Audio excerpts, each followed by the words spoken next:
الله من الشيطان الرجيم.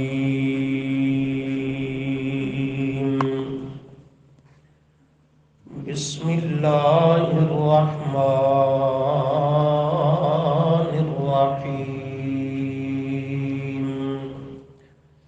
يوم تبيض وجوه وتسود وجوه، فأما الذين اسودت وجوههم أكفرتم بعد إيمانكم فذوقوا العذاب بما كنتم تكفرون. وأما الذين ابيضت وجوههم ففي رحمة الله هم فيها خالدون. صدق الله العظيم. اللهم صل على محمد وعلى آل محمد كما صليت على إبراهيم وعلى آل إبراهيم إنك حميد مجيد. اللهم بارك على محمد وعلى آل محمد كما باركت على إبراهيم وعلى آل إبراهيم إنك حميد مجيد. استغفر الله لا حول ولا قوة إلا بالله. گزشتہ سبق میں بدعت اور اہل بدعت کی مذمت پر قرآن کریم سے دو آیتیں آپ کے سامنے ذکر کی گئیں، جن سے یہ مضمون واضح ہوا کہ بدعت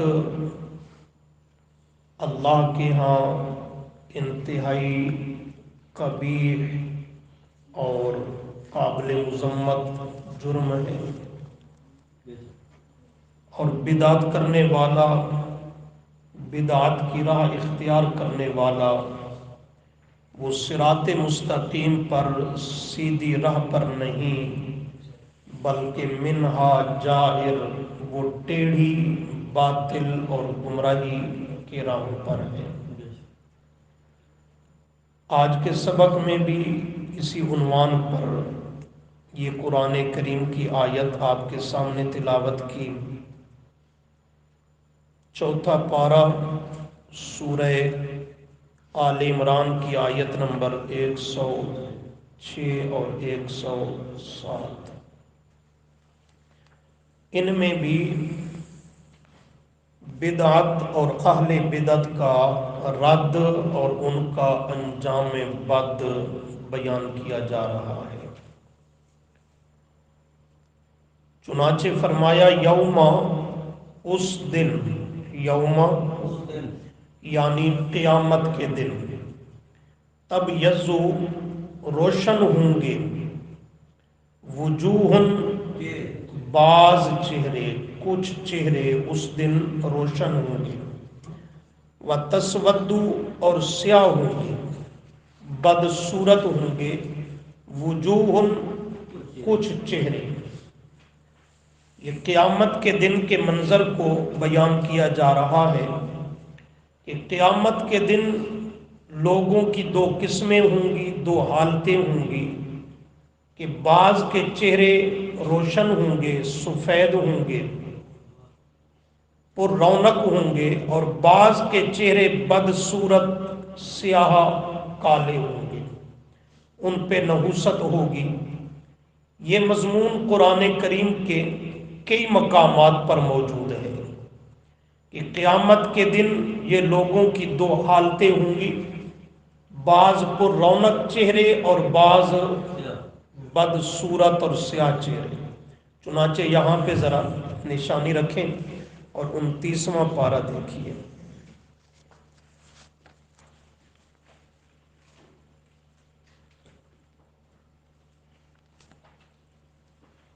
سورۃ القیامہ، صفحہ 922۔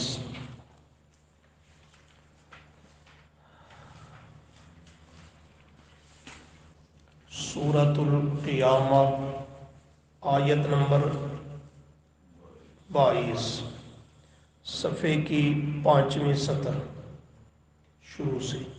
فرمایا وجوہ، بعض چہرے، یومئذ اس دن یعنی قیامت کے دن، ناظرۃ بڑے پر رونق ہوں گے، ناظرۃ بڑے پر رونق ہوں گے، اور ان کی سعادت مندی کی یہ انتہا کہ الی ربہا ناظرۃ، وہ اپنے رب کی طرف نظر کرنے دیکھنے والے ہوں گے، الی ربہا اپنے رب کی طرف، ناظرۃ نظر کرنے والے، رب کا دیدار کرنے والے ہوں گے۔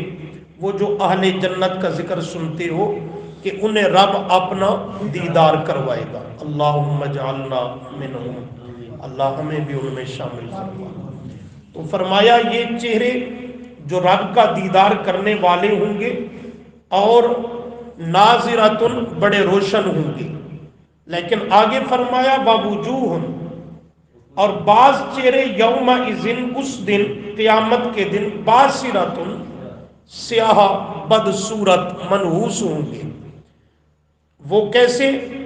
ان کی دنیا کی حالت کو ذکر کیا، تظن ان یفعل بها فاقرہ کلا اذا بلغت التراقی۔ خیر مضمون لمبا ہو جائے گا۔ یہاں بھی فرمایا قیامت کے دن لوگوں کی دو حالتیں ہوں گی، بعض کے چہرے بڑے پر رونق خوشنما اپنے رب کا دیدار کرنے والے، اور وجوہ یومئذ باسرہ، بعض کے چہرے سیاہ بدصورت اور منحوس ہوں گے۔ یہاں بھی وہی مضمون ہے۔ 11واں پارہ جی، سورہ یونس،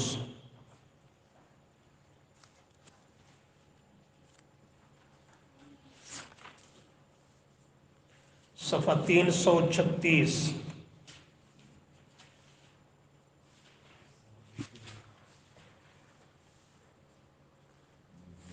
آیت نمبر 26، سورہ یونس آیت نمبر 26، تقریباً صفحے کے درمیان سے۔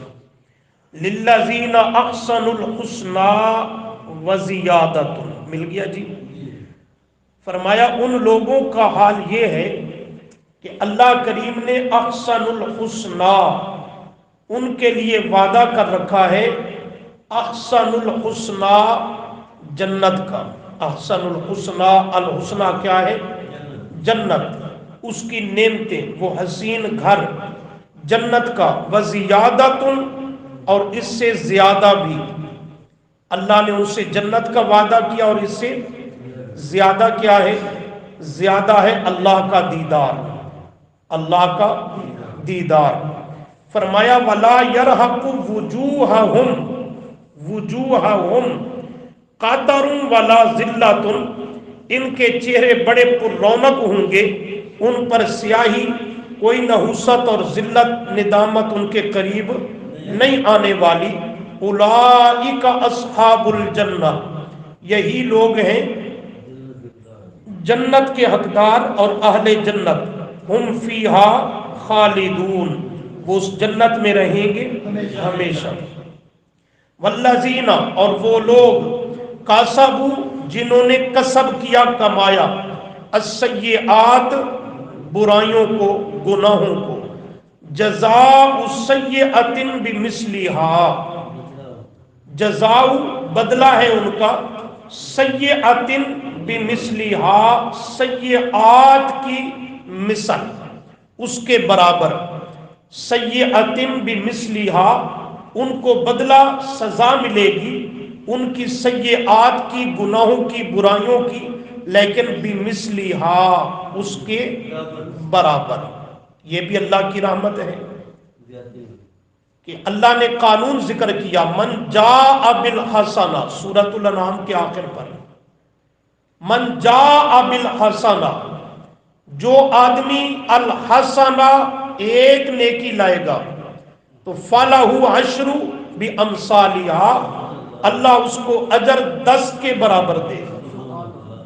یہاں ایک جملہ بھی بڑا قابل غور ہے، من جاء بالحسنہ، جو قیامت کے دن ایک نیکی لائے گا تو فلہ عشر بامثالھا، اسے اجر 10 نیکیوں کے برابر ملے گا، اور بعض مقامات پر اس سے زیادہ بھی ہے، 700 گنا تک بھی اجر کو بڑھا کر ذکر کیا ہے۔ جملہ قابل غور یہ ہے کہ من جاء بالحسنہ، جو قیامت کے دن نیکی لائے گا، کیا سمجھے ہو؟ نیکی کرنا اتنا کمال نہیں جتنا نیکی کو محفوظ کر لینا اور قیامت کے دن نیکی رب کے پاس لے کر آنا کمال کی بات ہے۔ فرق نہیں نہ سمجھے کہ نیکی عمل عبادت تو آدمی کرتا ہے، بد عقیدہ ہے تو اس کے منہ پہ وہیں پہ دے مار دیا جاتا ہے، ریاکاری دکھلاوا ہے تو تب بھی اس کا عمل ضائع اور برباد ہو جاتا ہے، خود نمائی، خود پسندی، عجب، تکبر آیا، میں بڑا نیک، میں بڑا عبادت گزار، تو یہ میں بھی اس کے عمل کو برباد کر دیتی ہے۔ حرام خور ہے، عادی مجرم ہے تو تب بھی اس کا عمل ضائع ہے۔ والدین کا عادی طور پہ نافرمان اور باغی ہے تب بھی اس کا عمل ضائع ہے۔ تو یہ بہت ساری وجوہات ہیں جن کی بنیاد پر نیکی کرنے والا نیکی تو کرتا ہے، عمل عبادت کرنے والا عمل عبادت تو کرتا ہے، لیکن وہ قیامت کے دن اس کو لے کر آنے والا نہیں ہے کہ اس کی قیامت سے پہلے یہ نیکی ضائع ہو گئی، اس کے نیکی کو وہ محفوظ بھی نہیں کر سکا۔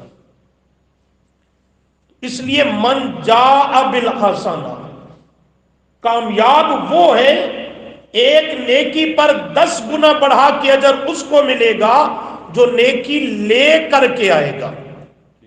نیکی محض کرنے پر 10 گنا اجر نہیں بڑھ گیا، نیکی لے کر آنے پر کہ نیکی کرے اور وہ نیکی عند اللہ مقبول بھی ہو، محفوظ بھی ہو جائے، آخرت کا ذخیرہ بن جائے، تو یہ ہے من جاء بالحسنہ۔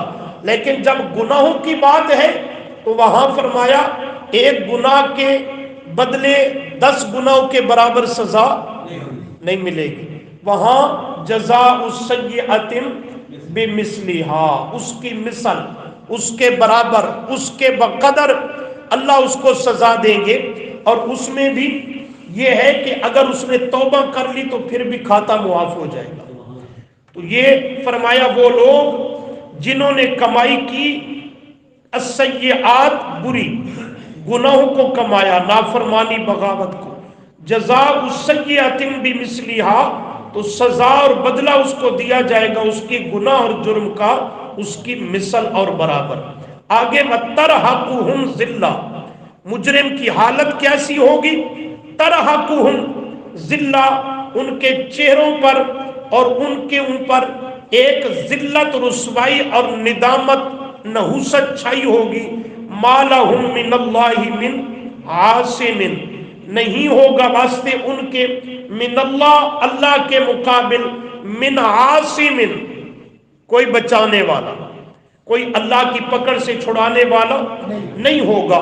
اور مزید ان کی حالت فرمایا کأنما اغشیت وجوہہم قطعا من اللیل مظلما، جس طرح اندھیری تاریک رات ہوتی ہے، اندھیرا تہ بتہ نظر آتا ہے کہ ہاتھ پہ ہاتھ سجائی نہیں دیتا، اسی طرح کی کالی سیاہی فرمایا وجوہہم، ان کے چہروں کو ڈھانپے ہوئے ہوگی۔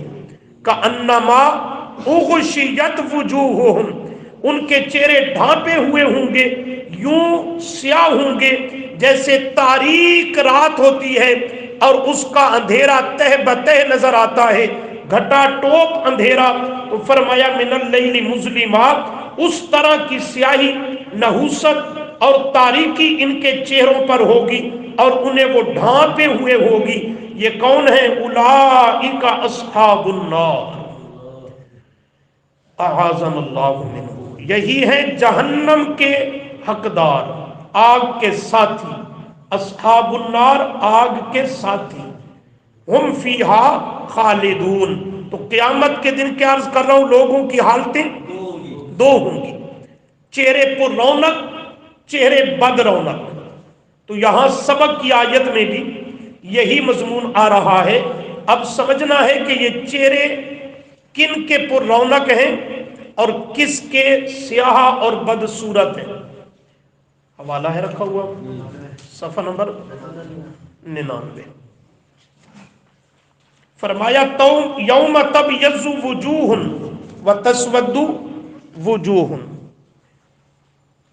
فرمایا اس قیامت کے دن تبیض سفید یعنی روشن ہوں گے، وجوہ بعض چہرے، وتسود وجوہ اور بعض چہرے ہوں گے تسود سیاہ بدصورت۔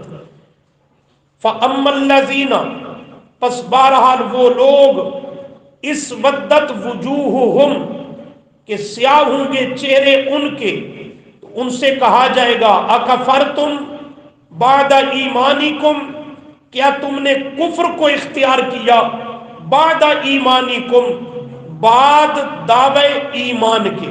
بعد یہاں پہ بڑی مفسرین کی بحث ہے کہ اکفرتم بعد ایمانکم کا کیا مطلب ہے۔ بعض نے کہا اس سے یہودی مراد ہے، بعض نے کہا یہودی کیسے مراد کہ وہ اپنے مذہب میں ایمان کے مدعی اور دعوے دار تھے، یہودیت پر، تورات پر، موسیٰ علیہ السلام پر، اپنے نبی اور اپنے نبی پر اترنے والی کتاب پر ایمان کا دعویٰ رکھتے تھے، اور اس کے بعد نبی علیہ السلام اور قرآن پاک پر ایمان نہیں لائے تو نہ لانا یہ کفر ہے۔ تو پہلے کیا تھے، ایمانکم دعوے ایمان پر، اکفرتم اس کے بعد نبی علیہ السلام اور قرآن پاک کو نہیں مانا تو کفر پہ آ گئے۔ تو ان کو کہا جائے گا اکفرتم بعد ایمانکم، کیا تم نے کفر کیا بعد دعوے ایمان کے۔ اور بعض مفسرین فرماتے ہیں کہ نہیں، اس سے یہودی نہیں، اس سے وہ اعرابی اور دیہاتی مراد ہے جن کی پہلے بات سن چکے ہو، جنہوں نے ظاہراً ایمان قبول کیا تھا، اخلاص سے وہ آئے بھی نہیں تھے، اور نبی علیہ السلام کی وفات طیبہ کے بعد اس ظاہری اسلام سے بھی پھر گئے، ظاہری اسلام اور ایمان کا دعویٰ بھی انہوں نے ترک کر دیا۔ تو معنی ہوگا اکفرتم، کیا تم کفر کا اظہار کرنے لگے، بعد ایمانکم بعد اس ظاہری ایمان کے دعوے کے، تم کفر کا اظہار کرنے لگے، اسی ظاہری کو بھی چھوڑ دیا۔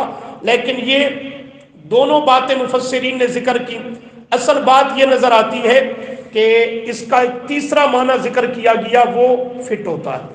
اکفرتم بعد ایمانکم، یہ تمام کفار کو شامل ہے، ہر دور کے مبتدعین کو شامل ہے، اور مطلب یہ ہے کہ اکفرتم، کیا تم کفر پر اڑے اور ڈٹے رہے، بعد ایمانکم باوجود اس کے کہ تمہارے سامنے ایمان کے مسائل کھل کر واضح ہو گئے، مقتضیات ایمان کہ وہ تمہارے سامنے دلائل کھل کر واضح ہو گئے، اس کے باوجود اکفرتم تم کفر پہ ڈٹے اور اڑے رہے۔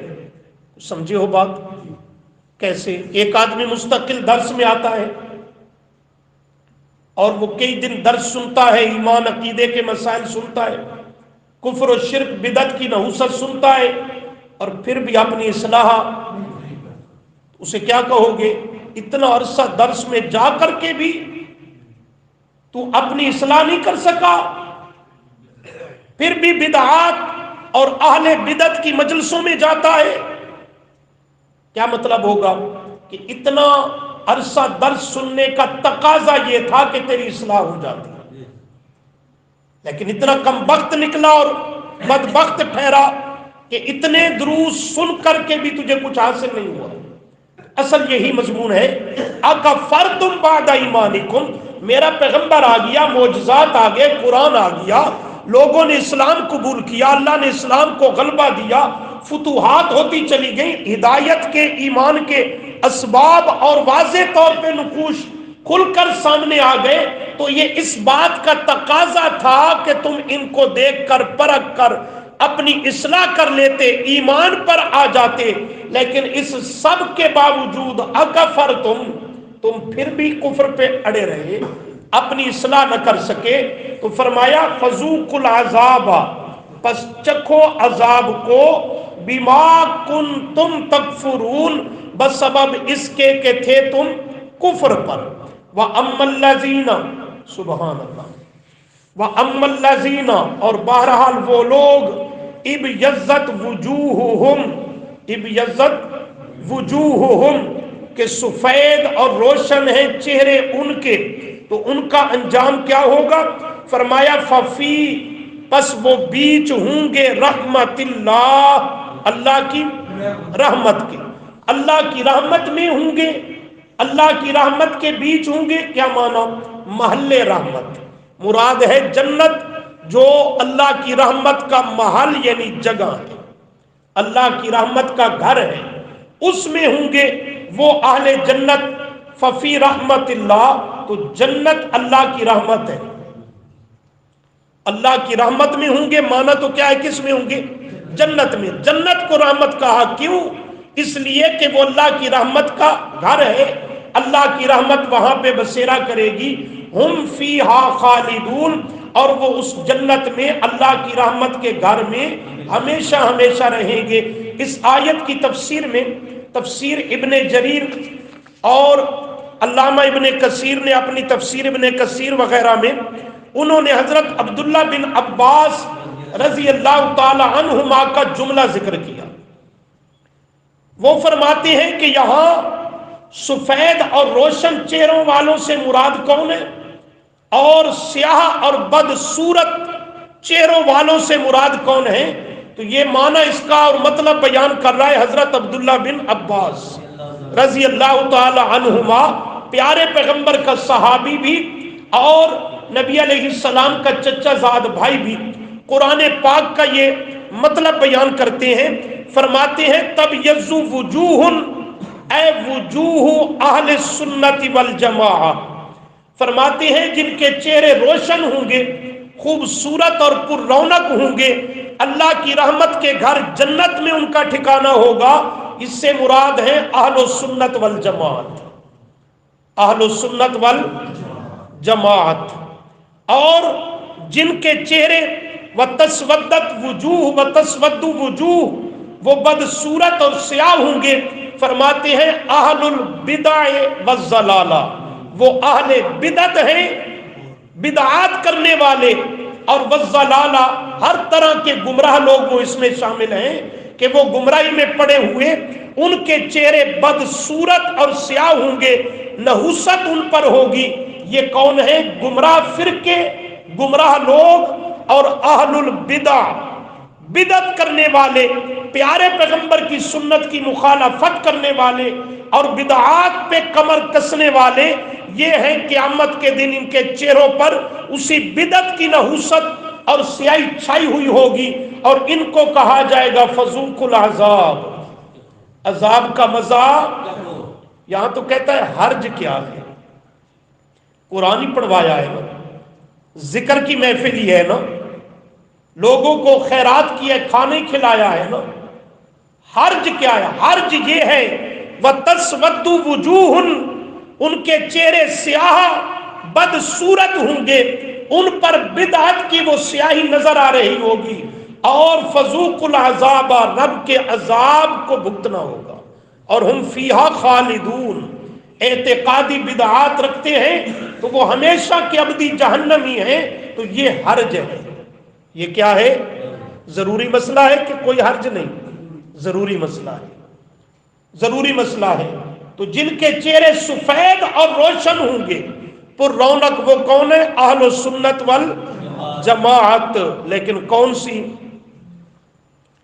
اہل السنت؟ سنت کی تعریف پڑھ چکے ہو، اور جماعت جماعت صحابہ ہے، ما انا علیہ و اصحابی، یہی ہے اہل السنت والجماعت، یہی ہے اہل السنت والجماعت۔ یہ نہیں کہ ہر سنی کہلوانے والا وہ قیامت کے دن اہل السنت میں شامل ہوگا، یہ تو کہلواتا ہے، اور عمل سب بدعات کا ٹھیکہ لیا ہوا ہے، تو یہ زبان کا دعویٰ رکھتا ہے، حقیقت میں بدعتی ہے، اور یہ اہل السنت کا اس سے کوئی تعلق نہیں۔ اہل السنت وہ ہے جو نبی کریم صلی اللہ علیہ وسلم کے اور صحابہ کرام رضی اللہ عنہم کی سچی اتباع کرنے والا اور آپ کے نقش قدم پر چلنے والا ہے، اور آپ کی پاک جماعت صحابہ کے طرز اور نہج پہ چلنے والا ہے۔ وہ ہے ما انا علیہ و اصحابی، پیغمبر کے طریقہ پر بھی، پیغمبر کی پاک جماعت کے طریقہ پر بھی۔ جو کہلوائے سنی کرے بدعات رسومات، اور سنی کہلوا کر پیغمبر کا عاشق اور محب کہلوا کر بھی وہ کرتا ہے ہر بدعت اور لیبل لگاتا ہے بدعت حسنہ۔ یہ بھی اس کا عجیب وتیرہ ہے۔ اس سے پوچھو یہ کل تیجا ساتا 40واں، یہ جمعراتی، یہ درود دلوانے کے نام پر یہ 7 جمعراتی، جمعرات کے دن کھانا دینے پر، یہ سب بدعات ہیں، ان کا ثبوت نہیں، کیوں کرتا ہے؟ کہتا ہے ہاں تو بدعات پر بدعت حسنہ۔ یہ جشن عید میلاد النبی کیوں؟ اس کا تو کوئی ثبوت نہیں شریعت سے، یہ کیوں کرتا ہے؟ کہتا ہے تو بدعت پر بدعت حسنہ۔ ہر چیز پر حسنہ حسنہ حسنہ، بدعت حسنہ، سونی بدعت، تو پھر اپنے آپ کو بھی سنی نہیں، سونا بدعت ہی کہلوانا چاہیے۔ کم ہر بدعت حسنہ اور کہلواتا ہے سنی، یہ تو بات ٹھیک نہیں ہے، پھر سونا بدعت ہی کہلوانا چاہیے۔ اس لیے عرض کر رہا ہوں اہل السنت والجماعت وہ ہے جو پیارے پیغمبر کے طریقہ پر ہے اور آپ کی پاک جماعت کے طریقہ پر ہے۔ اور وَتَسْوَدُّ وُجُوهٌ سے مراد اہل البدع والضلالہ، تمام فرق باطلہ اور گمراہ فرقے اور طبقے مراد ہیں، اور اہل البدع اس سے مراد کون ہے؟ بدعتی، اس سے مراد بدعتی۔ اور ان پر قرآن نے 3 دفعے ذکر کیے۔ ایک تسودت وجوہ، تسود وجوہ، ان کے چہرے بدصورت سیاہ منحوس ہوں گے، اور دوسرا فذوقوا العذاب، ان کو عذاب بھگتنا ہوگا، اور فرمایا کہ وہ عذاب کی حالت میں ہوں گے، تو فرمایا بما کنتم تکفرون، بسبب ان کے کفر اور گمراہی کے اور بدعات کے ان کو ہمیشگی کا یہ عذاب دیا جائے گا۔ اور پیارے پیغمبر اور صحابہ کرام رضی اللہ عنہم کے طریق اور نقش قدم پر چلنے کا اجر کیا ہے کہ قیامت کے دن ان کے چہرے پر رونق ہوں گے۔ یہ ہے بدعت کے مقابل سنت پہ عمل کرنے کا اجر، ان کے چہرے پر رونق اور اللہ کی رحمت کا ان کے چہروں پہ بسیرا ہوگا۔ اور وَأَمَّا الَّذِينَ ابْيَضَّتْ وُجُوهُهُمْ فَفِي رَحْمَةِ اللَّهِ، وہ اللہ کی رحمت یعنی جنت میں ہوں گے، اور ہم فیہا خالدون، وہ ہمیشہ ہمیشہ اس جنت میں رہیں گے۔ ایک آیت اور دیکھ لیجئے، 15ویں پارہ کو دیکھیے، سورۃ الکہف،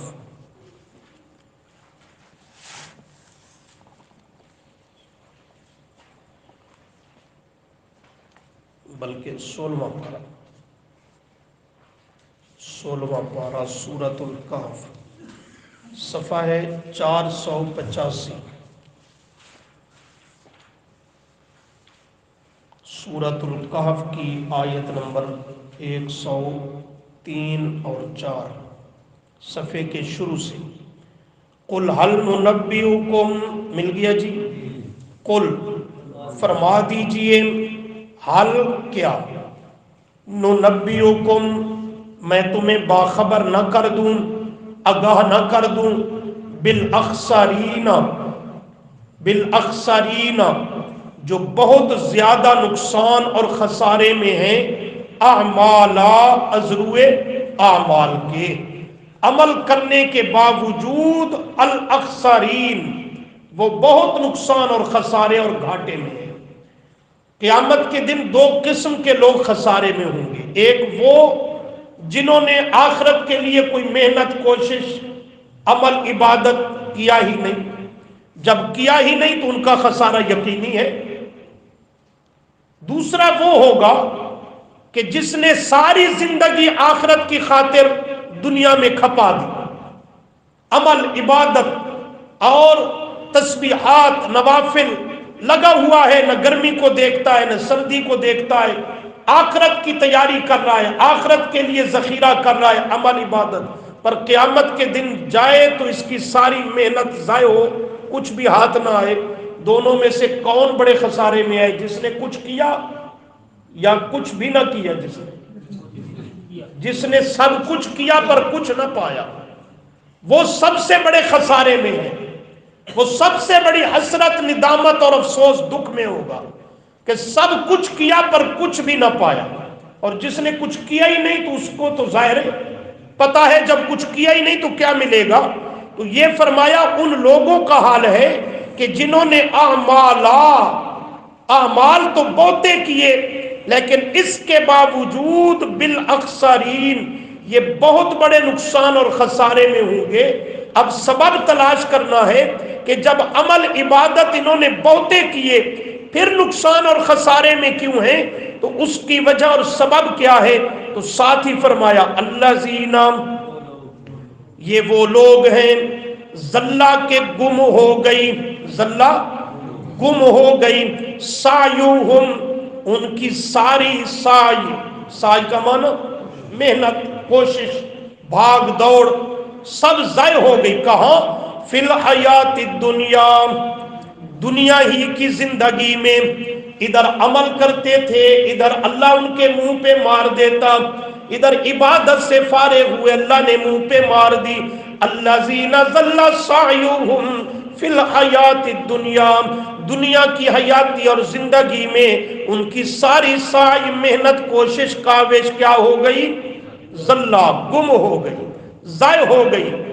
اللہ فرماتے ہیں وَهُمْ يَحْسَبُونَ، حالانکہ وہ تو خیال اور گمان کرتے رہے، انہم، کہ بے شک وہ، یحسنون صنعا، یحسنون، بہت حسین خوبصورت، صنعا، کام کر رہے ہیں۔ وہ اپنے خیال میں لگے رہے کہ ہم بہت خوبصورت، یحسنون، حسنا کام کر رہے ہیں، خوبصورت کام کر رہے ہیں، لیکن اللہ فرماتے ہیں انہوں نے قرآن و سنت سے ہٹ کے کام کیے، کفر پہ مبنی عقیدہ تھا، شرک پہ مبنی ان کا عقیدہ تھا، اور بدعات پہ چل کر انہوں نے کام کیے، سمجھتے رہے بڑے خوبصورت کام کر رہے ہیں، نیکی، عمل، عبادت کر رہے ہیں، بدعت بھی ہے تو وہ بھی یحسنون، بدعت حسنہ کر رہے ہیں، لیکن اللہ فرماتے ہیں ضل سعیہم فی الحیات الدنیا، ان کی ساری سعی اور محنت اور کوشش کو اللہ نے گم کر دیا، ضائع کر دیا۔ قیامت کے دن آئیں گے تو کچھ نہ پائیں گے۔ بالاخسرین اعمالا، یہ ہیں اہل بدعت، سب کچھ کر کے بھی قیامت کے دن سوائے خسارے کے کچھ نہ آتا ہے گا۔ تو یہ آیت بھی جہاں مشرکین پر رد ہے وہاں اہل بدعت پر بھی رد ہے کہ انہوں نے شریعت کے مطابق عمل نہیں کیے۔ یہ جشن، یہ کل تیجا ساتا، یہ تو خوش ہوتے ہیں کہ ہم بڑے اچھے عمل کر رہے ہیں، تقریر واز کروا دیا، فلاں کر دیا، فلاں کر دیا۔ اللہ فرماتے ہیں وَهُمْ يَحْسَبُونَ أَنَّهُمْ يُحْسِنُونَ صُنْعًا، وہ اس کو بہتر اور خوبصورت سمجھ رہے ہیں، لیکن حقیقت یہ ہے کہ ضل سعیہم فی الحیات الدنیا، شریعت کے خلاف عمل ہے وہ اللہ اس کا ضائع کر دیتا ہے، اللہ کے ہاں اس کا عمل قبول نہیں کیا جاتا۔ اللہ عمل کی توفیق